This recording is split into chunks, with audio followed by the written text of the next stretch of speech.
They get used to it, they drink their water and move on. It keeps the cows out of the pond year round. So you don't have them in there pooping in the water and all that good stuff while they're in there swimming and cooling off in the summertime. We don't have to haul water to them. All of it's coming out of that pond. These equip projects are really important for landowners to be able to save money on their properties, as well as protect water quality, either through keeping cattle out of the creeks and streams, or giving alternative sources for cattle to get water other than the stream. That really helps water quality downstream for your downstream neighbors. Well, the West Fork is a main channel that goes right into Beaver Lake. So landowners that live up and down creeks and streams in this watershed play a really important and valuable role to keeping the water downstream in Beaver Lake clean and healthy for everybody that's using it here.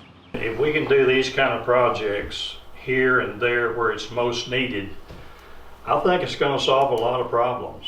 It looks great. I mean, it's just, you know, we got to the point where we didn't even go down to the river. We didn't even go to the creek. It was just disgusting to watch big chunks of topsoil fall off into the creek.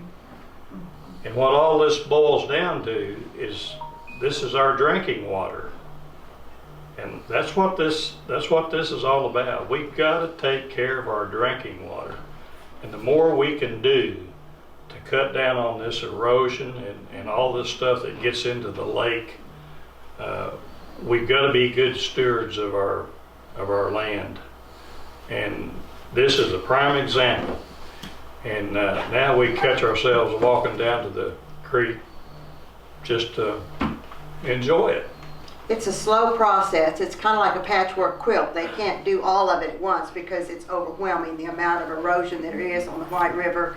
But every little bit that we can do, and if we can connect with one another on these projects, then the problem will be eventually solved. And it's going to take a long time, but we've got to do it. Tonight we focused on bringing landowners in to participate in the EQIP.